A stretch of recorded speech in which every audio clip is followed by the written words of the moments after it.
ಸುಮಾರು 38,000 ಕೋಟಿ ರೂಪಾಯಿಗಳು ಬಿಲ್ ಬಾಕಿ ಇದೆ ಅಂತ. ಆ ಬಿಲ್ ಬಾಕಿ ಬಗ್ಗೆಯೂ ಕೂಡ ಈ ಬಜೆಟ್ ನಲ್ಲಿ ಎಲ್ಲೂ ಕೂಡ ಉಲ್ಲೇಖ ಆಗಿಲ್ಲ. ಅಂದ್ರೆ ಅನುದಾನವನ್ನ ಕಾಯ್ದಿರಿಸಿಲ್ಲ. ಈ ಹಿನ್ನೆಲೆಯಲ್ಲಿ ಅದನ್ನ ಏನ್ ಮಾಡ್ಲಿಕ್ಕೆ ಕೊಟ್ಟಿದ್ದೀರಿ? ಆ ಬಿಲ್ 38,000 ಕೋಟಿ ಅಂತಂದಾಗ ನಿಮ್ ಕ್ಯಾಪಿಟಲ್ ಎಕ್ಸ್ಪೆಂಡಿಚರ್ ಏನಾಗುತ್ತೆ? ಇದನ್ನ ಇವತ್ತು ಸ್ಪಷ್ಟ ಮಾಡಬೇಕು. ಮಾನ್ಯ ವಿರೋಧ ಪಕ್ಷದ ನಾಯಕರು ಎರಡೆರಡು ಸರಿ ಸದನದಲ್ಲಿ ಹೇಳಿದ್ದಾರೆ, 2 ತಿಂಗಳು ಬಿಟ್ಟು ಹೋದಂತಹ ಗೃಹಲಕ್ಷ್ಮಿಯನ್ನ ಎಲ್ಲಿ ಜೋಡಿಸ್ತೀರಿ? ಆ 5,000 ಕೋಟಿ ರೂಪಾಯಿ ಗೃಹಲಕ್ಷ್ಮಿ ಹಣವನ್ನ ಇನ್ನು ಕೊಡೋದಿಲ್ವಾ? ನಾನು ಅದಕ್ಕೆ ಹೇಳ್ತೇನೆ, ಬಿಟ್ಟು ಹೋದಂತ ಗೃಹಲಕ್ಷ್ಮಿಯನ್ನ ಎಲ್ಲಿ ನಿಮ್ಮ ಪೂರಕ ಬಜೆಟ್ ನಲ್ಲಿ ಜೋಡಿಸ್ಕೊಳ್ಳಿಕ್ಕಾಗತ್ತಾ ಅಂತಂದ್ರೆ ಇವತ್ತು ಸರ್ಕಾರ ಕೇಳಬೇಕು. 2 ತಿಂಗಳ ಗೃಹಲಕ್ಷ್ಮಿಯನ್ನ ಕೈ ಬಿಟ್ಟಿದ್ದೀವಿ, ನಾವು ಕೊಡಲ್ಲ ಅಂತಾದ್ರೆ ಹೇಳ್ಬೇಕು. ಇಲ್ಲಾಂದ್ರೆ ಕೊಡ್ತೀವಿ ಅಂತಾದ್ರೆ ಹೇಳೋದಾದ್ರೆ ನೀವು ಬಜೆಟ್ ನಲ್ಲಿ ಅದಕ್ಕೆ ಎಲ್ಲಿ ಜೋಡಿಸ್ತಿದ್ದೀರಿ ಅನ್ನೋದನ್ನು ಕೂಡ ಹೇಳಬೇಕು.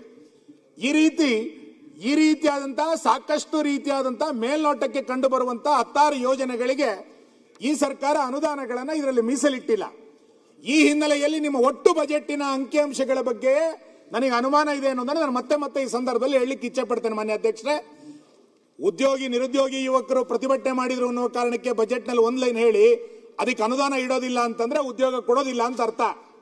ನರೇಗಾ ಬಗ್ಗೆ ನಿಮ್ಮ ಪ್ರಸ್ತಾವನೆ ಇಲ್ಲ ಅಂತಂದ್ರೆ ನರೇಗಾವನ್ನ ಈ ರಾಜ್ಯ ಸರ್ಕಾರ ಕೈ ಬಿಟ್ಟಿದೆ ಅಂತ ಅರ್ಥ. ಪೇ ಕಮಿಷನ್ ಅನ್ನು ಒಪ್ಪಿಕೊಂಡು 20,000 ಕೋಟಿಯನ್ನು ಅದಕ್ಕೆ ಮೀಸಲಿಟ್ಟಿಲ್ಲ ಅಂತಂದ್ರೆ ಸರ್ಕಾರಿ ನೌಕರಿಗೆ ನೀವು ಸಂಬಳ ಕೊಡೋದಿಲ್ಲ ಅಂತ ಅರ್ಥ. 38,000 ಬಾಕಿ ಬಿಲ್ಲಿನ ಬಗ್ಗೆ ಉಲ್ಲೇಖ ಇಲ್ಲ ಅಂತಂದ್ರೆ ಅದನ್ನು ಕೊಡೋದಿಲ್ಲ, ಅದನ್ನ ಗುತ್ತಿಗೆದಾರರು ಆತ್ಮಹತ್ಯೆ ಮಾಡ್ಕೊಳ್ಳೋ ತನಕ ನೀವು ಕಾಯ್ತೀರಿ ಅಂತ ಅರ್ಥ. ಇನ್ನು ಭಾಗ್ಯಲಕ್ಷ್ಮಿಗೆ 5,000 ಕೋಟಿಯನ್ನು ನೀವು ಕೊಡ್ತಾ ಇಲ್ಲ ಅಂತಂದ್ರೆ ನೀವು ಆ ಯೋಜನೆಯನ್ನ ಎಲ್ಲ ಒಂದು ಕಡೆ ಹಳ್ಳ ಆಡಿಸ್ತಾ ಇದ್ದೀರಿ ಅನ್ನುವಂಥದ್ದು ಅರ್ಥ. ಈ ಕಾರಣದಿಂದನೇ ಈ ಬಜೆಟ್ ಜನರಿಗೆ ಏನನ್ನು ಕೊಟ್ಟಿಲ್ಲ ಅನ್ನುವ ಕಾರಣಕ್ಕೋಸ್ಕರನೇ ನಾವು ಚೊಂಬಿನ ಪ್ರತಿಭಟನೆಯನ್ನು ಇವತ್ತು ಮಾಡಿದ್ದು. ನಾನು ಅದಕ್ಕೆ ನಿಮ್ಮ ಮುಖಾಂತರ ಸರ್ಕಾರಕ್ಕೆ ಉತ್ತರ ಕೊಡ್ತೇನೆ. ಈ ಯಾವ ಪ್ರಶ್ನೆಗಳಿಗೂ ಉತ್ತರವನ್ನ ಕೊಡದೆ ನೀವು 74,000 ಕ್ಯಾಪಿಟಲ್ ಬಜೆಟ್ ಅನ್ನು ಇಟ್ಟಿದ್ದೀರಿ ಅಂತಂದ್ರೆ ಯಾವ ಯೋಜನೆಯನ್ನು ಕೂಡ ರಾಜ್ಯದಲ್ಲಿ ಮಾಡ್ಲಿಕ್ಕಾಗಲ್ಲ. ನಂದು ಅದಕ್ಕೆ ಸಲಹೆ, ನೀವು ಇಂದಿರಾ ಕಿಟ್ಟಿನ ಜೊತೆನಲ್ಲಿ ರಾಜ್ಯ ಜನರಿಗೆ ಒಂದೊಂದು ಚೊಂಬು ಕೊಟ್ಬಿಡಿ ಆ ಕಿಟ್ಟಿನ ಜೊತೆಗೆ. ಅವಾಗ ಸರ್ಕಾರದ ಬಜೆಟ್ ಏನು ಅನ್ನುವಂಥದ್ದು ಜನರಿಗೆ ಅರ್ಥ ಆಗುತ್ತೆ. ಇನ್ನು ಬಜೆಟ್ ನಲ್ಲಿ ಉದ್ದಕ್ಕೆ ನೋಡ್ತಾ ಹೋದಾಗ ನಾನು ಬಜೆಟಿನ ಲೈನ್ಗಳನ್ನು ಓದ್ತಾ ಇದ್ದೆ. ಬಜೆಟಿನ ಯಾವ ಯೋಜನೆಗಳು ಘೋಷಣೆ ಅನ್ನಲಿಕ್ಕಿಂತ ಹೆಚ್ಚಾಗಿ ಮಾನ್ಯ ಅಧ್ಯಕ್ಷರೇ, ಸಿದ್ದರಾಮಯ್ಯನವರು ವಿತ್ತ ತಜ್ಞ ಅಂತ ಹೇಳ್ತಾ ಇದ್ರು, ಬಹಳ ದೊಡ್ಡ ಆರ್ಥಿಕ ತಜ್ಞ ಅಂತ ಹೇಳ್ತಾರೆ. ಈ ಆರ್ಥಿಕ ತಜ್ಞನ ಜೊತೆನಲ್ಲಿ ಇವರೊಬ್ಬರು ವ್ಯಾಕರಣ ತಜ್ಞ ಅಂತ ನಾನು ವ್ಯಾಖ್ಯಾನಿಸ್ತೇನೆ. ಯಾಕೆಂತಂದ್ರೆ ಇಡೀ ಬಜೆಟ್ನಲ್ಲಿ ಹೊಸ ಶಬ್ದಗಳನ್ನ, ನಾವು ಕೇಳದಲೇ ಇರುವಂತಹ ಶಬ್ದಗಳನ್ನ ಪ್ರಯೋಗ ಮಾಡಿದ್ದಾರೆ. ನಾನು ಅದಕ್ಕೆ ಮತ್ತೆ ಮುಂದಿನ ಬಾರಿಯೂ ನಾನೇ ಬಜೆಟ್ ಅನ್ನು ಮಂಡನೆ ಮಾಡ್ತೀವಿ ಅಂತ ವಿಶ್ವಾಸದ ಹೇಳ್ತಾ ಇರುವಂತಹ ಸಂದರ್ಭದಲ್ಲಿ ನಾನು ನಿಮ್ಗೆ ಅಧ್ಯಕ್ಷರಿಗೆ ವಿನಂತಿ ಮಾಡ್ತೇನೆ, ಮುಂದಿನ ಬಜೆಟ್ ನಲ್ಲಿ ನೀವು ಡಿಕ್ಷನರಿನೂ ಒಂದು ಕೊಟ್ಬಿಡಿ ನಮಗೆ. ಯಾಕೆಂದ್ರೆ ಹೊಸ ಶಬ್ದಗಳು ನಮಗೆ ಗೊತ್ತಿಲ್ಲದೆ ಇರುವಂತ ಹೊಸ ಶಬ್ದಗಳನ್ನ ಉಲ್ಲೇಖ ಮಾಡ್ತಾ ಇದ್ದಾರೆ. ನನಗೆ ಆರಂಭದಲ್ಲಿ ಹೇಳಿದ್ದು ತೆರಿಗೆಯ ಟ್ರಸ್ಟಿ ನಾನು ಅಂತ ಒಂದ್ ಕಡೆ ಉಲ್ಲೇಖ ಮಾಡ್ತಾರೆ, ಇನ್ನೊಂದು ಕಡೆಗೆ ಟ್ರೋಟಿಂಗ್ ಎಕನಾಮಿ, ನಮಗೆ ಗೊತ್ತೇ ಇಲ್ಲ, ಕೇಳೇ ಇರಲಿಲ್ಲ ಇದು ನಾವು. ಟ್ರೋಟಿಂಗ್ ಎಕನಾಮಿ 11G ಅಂತೇಳಿ ಒಂದು ಹೊಸ ಘೋಷಣೆಯನ್ನ ಸರ್ಕಾರ ಮಾಡಿದ್ದು. ಫಲಧಾರೆ ಎನ್ನುವಂತ ಇನ್ನೊಂದು ಹೊಸ ಶಬ್ದ, ಭೀಷ್ಮ ತತ್ವ ಅನ್ನುವಂತ ಇನ್ನೊಂದು ಶಬ್ದ, ಬೆಂಕಿಯನ್ನು ಬೆಳಗಾಗಿಸುವುದು ಅಂತೇಳಿ ಒಂದು ಹೊಸ ಪ್ರಯೋಗ, ಬೆಂಕಿಯನ್ನು ಬೆಳಗಾಗಿಸುವುದು, ಬೆಂಕಿನಲ್ಲಿ ಬೆಳಕನ್ನ ಕಾಣ್ತೇವೆ ಎನ್ನುವಂತ ಹೊಸ ಪ್ರಯೋಗ. ಇವೆಲ್ಲವನ್ನು ಕೂಡ ಒಬ್ಬ ಆರ್ಥಿಕ ತಜ್ಞ, ವ್ಯಾಕರಣ ತಜ್ಞನಾಗಿ ಬಜೆಟ್ ಅನ್ನ ಇವತ್ತು ಮಾಡ್ಲಿಕ್ಕೆ ಹೊರಟಿದ್ದಾರೆ. ಹಾಗಾಗಿ ದಯಮಾಡಿ ಮುಂದಿನ ಬಜೆಟ್ ನಲ್ಲಿ ನೀವೊಂದು ಡಿಕ್ಷನರಿಯನ್ನು ಕೂಡ ಕೊಡಿ ಎನ್ನುವಂತ ವಿನಂತಿಯನ್ನು ನಾನು ಮಾಡ್ತೇನೆ ಮಾನ್ಯ ಅಧ್ಯಕ್ಷರೇ. ಈಗ ಬೇಕಾ? ಈಗ ಬೇಡ, ಈಗ ನಾನು ತಿಳ್ಕೊಂಡಿದ್ದೀನಿ, ನಿಮ್ ಸಹಾಯ ತಗೊಂಡಿದ್ದೀನಿ, ನಿಮ್ ಕಚೇರಿಯ ಸಹಾಯ ತಗೊಂಡಿದ್ದೀನಿ ಮಾನ್ಯ ಅಧ್ಯಕ್ಷರೇ.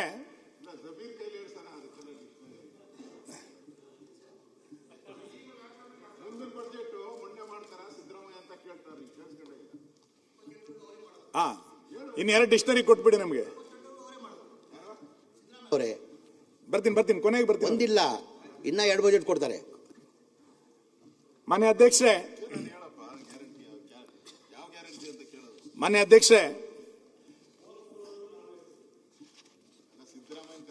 ಸಾಮಾನ್ಯ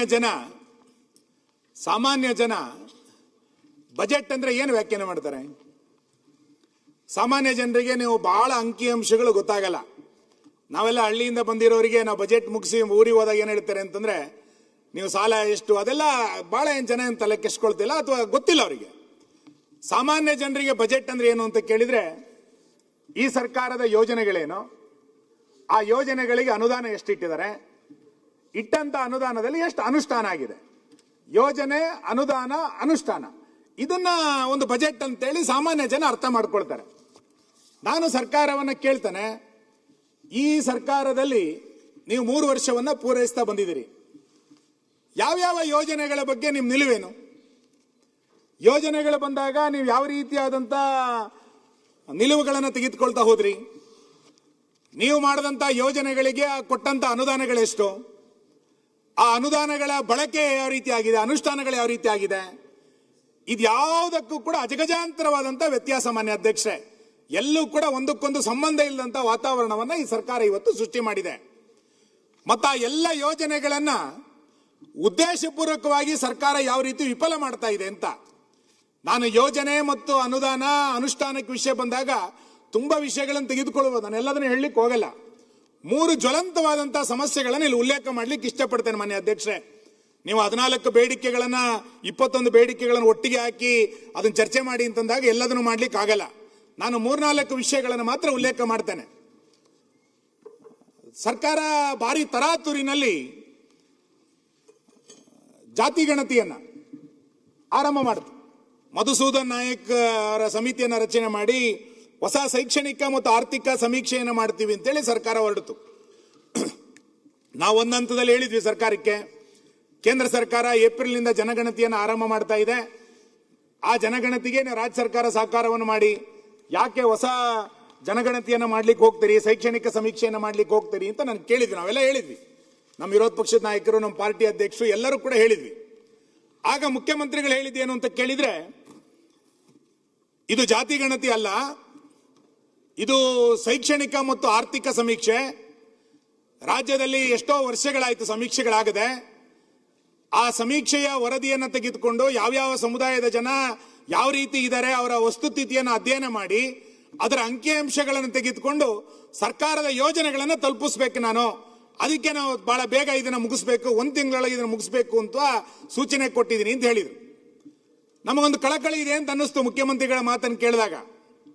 ಅಂದ್ರೆ ಈ ವರದಿಯನ್ನ ಬೇಗ ತೆಗೆದುಕೊಂಡು ಆ ವರದಿಯ ಅಂಕಿಅಂಶಗಳ ಆಧಾರದಲ್ಲಿ ಬಜೆಟ್ ಅನ್ನ ಮಂಡನೆ ಮಾಡ್ತಾರೆ, ಆ ಯೋಜನೆಗಳನ್ನ ಆ ಸಮುದಾಯಗಳಿಗೆ ತಲುಪಿಸ್ತಾರೆ ಅಂತ.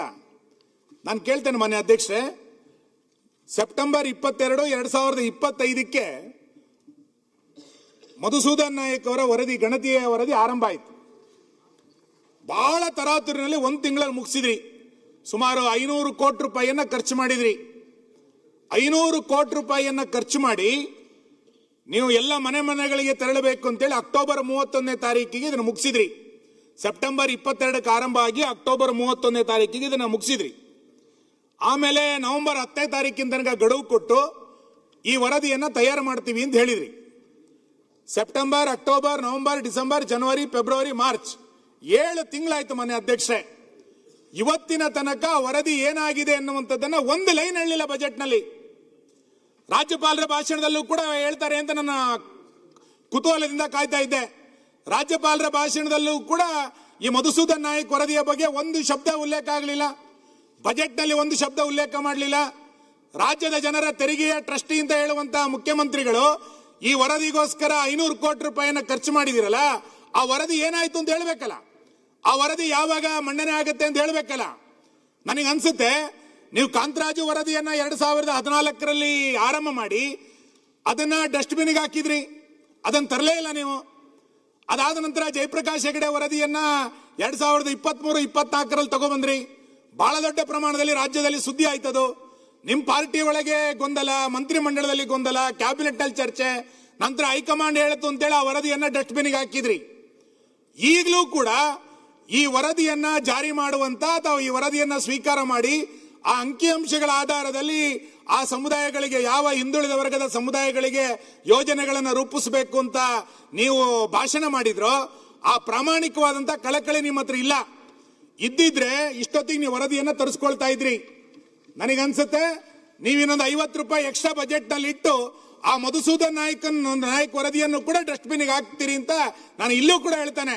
ಕಾಂತರಾಜು ವರದಿಯನ್ನ ಡಸ್ಟ್ಬಿನ್ಗೆ ಹಾಕಿದ್ರಿ, ಜಯಪ್ರಕಾಶ್ ಹೆಗಡೆ ವರದಿಯನ್ನ ಡಸ್ಟ್ಬಿನ್ಗೆ ಹಾಕಿದ್ರಿ. ಈಗ ಹೊಸ ಡಸ್ಟ್ಬಿನ್ ಕಾಯ್ತಾ ಇದೆ ಆ ಇನ್ನೊಂದು ವರದಿಯನ್ನ ಹಾಕ್ಲಿಕ್ಕೋಸ್ಕರ. ಇಲ್ಲ ಅಂತಾಗಿದ್ರೆ ನಿಮಗೆ ಹಿಂದುಳಿದ ವರ್ಗದವರ ಬಗ್ಗೆ ಒಂದು ಪ್ರಾಮಾಣಿಕವಾದ ಕಳಕಳಿ ಇದ್ರೆ 183 ಬಜೆಟಿನ ಪುಸ್ತಕದಲ್ಲಿ ಒಂದು ಶಬ್ದ ಆದರೂ ಕೂಡ ಆ ಹಿಂದುಳಿದ ವರ್ಗದ ಸಮೀಕ್ಷೆಯ ಬಗ್ಗೆ ನೀವು ಉಲ್ಲೇಖ ಮಾಡಬೇಕಾಗಿತ್ತು. ಇವತ್ತಿನ ತನಕ ನೀವು ಉಲ್ಲೇಖ ಮಾಡಲಿಲ್ಲ ಮಾನ್ಯ ಅಧ್ಯಕ್ಷರೇ. ಹಾಗಾಗಿ ನೀವು ಅದರ ಅಂಕಿಅಂಶಗಳನ್ನ ತೆಗೆದುಕೊಳ್ಳದೇನೆ ನೀವು ಬಜೆಟ್ ಅನ್ನ ಮಂಡನೆ ಮಾಡಿದಿರಿ ಅಂತಂದ್ರೆ, ನೀವು ಅವತ್ತೇ ಹೇಳಿದಂತ ಹೇಳಿಕೆ ಅಂಕಿಅಂಶಗಳು ಬಂದ ನಂತರ ಯೋಜನೆಯನ್ನ ಜನರಿಗೆ ತಲುಪಿಸಬೇಕು ಅಂತೇಳಿ ನೀವೇನು ಹೇಳಿದ್ರಿ, ನಿಮಗೆ ಪ್ರಾಮಾಣಿಕವಾಗಿ ಹಿಂದುಳಿದ ವರ್ಗದ ಇಲಾಖೆಗಳಿಗಾಗ್ಲಿ ಆ ನಿಗಮಗಳಿಗಾಗ್ಲಿ ಅಥವಾ ಆ ಸಮುದಾಯದಲ್ಲಿ ವಂಚಿತರಾಗಿಂತವ್ರಿಗೆ ಯಾವುದೇ ರೀತಿಯಾದಂತ ಸೌಲಭ್ಯಗಳನ್ನು ಕೊಡುವಂತ ಇಚ್ಛೆ ನಿಮ್ಮ ಹತ್ರ ಇಲ್ಲ ಅನ್ನುವಂಥದ್ದು ಈ ಬಜೆಟ್ ನಲ್ಲಿ ಸ್ಪಷ್ಟ. ನಿಮ್ ಸುತ್ತ ಇರುವಂತವರು ನಿಮ್ಮನ್ನ ದೇವರಾಜ ಅರಸು ಅಂತ ಬಹಳ ಹೊಗಳ್ತಾರೆ, ನಿಮಗೂ ಖುಷಿ ಕೊಡುತ್ತೆ. ದೇವರಾಜ ಅರಸು ತರ ಹೆಚ್ಚು ದಿನಕಾಲ ಆಡಳಿತ ಮಾಡಿರ್ಬೋದು, ದೇವರಾಜ ಅರಸು ತರ ಕೀರ್ತಿ ಬೆಳಿಲಿಲ್ಲ ನಿಮಗೆ, ದೇವರಾಜ ಅರಸು ತರ ನೀವು ಯೋಜನೆಗಳನ್ನ ಕೊಡ್ಲಿಲ್ಲ, ದೇವರಾಜ ಅರಸರ ತರ ಪ್ರಾಮಾಣಿಕ ಕಳಕಳಿ ನಿಮ್ಮ ಹತ್ರ ಇಲ್ಲ. ಬರೀ ದಿನ ಮಾಡಿಬಿಟ್ರೆ ನಾನು 8 ವರ್ಷ ಮಾಡಿಬಿಟ್ಟೆ ಅಂತ ಕೂಡ್ಲಾಗೆ ದೇವರಾಜ ಅರಸು ಆಗ್ಲಿಕ್ಕೆ ಸಾಧ್ಯ ಇಲ್ಲ. ನಿಮ್ಮ ಹತ್ರ ಕಳಕಳಿ ಇದ್ದಿದ್ರೆ ಆ ವರದಿ 500 ಕೋಟಿ ರೂಪಾಯಿಯನ್ನ ಕೊಟ್ಟು ಮಾಡಿರುವಂತಹ ವರದಿಯ ಬಗ್ಗೆ ರಾಜ್ಯಪಾಲರ ಭಾಷಣದಾದರೂ ಉಲ್ಲೇಖ ಮಾಡಬೇಕಾಗಿತ್ತು, ಬಜೆಟ್ ನಲ್ಲಾದರೂ ಕೂಡ ನೀವು ಉಲ್ಲೇಖ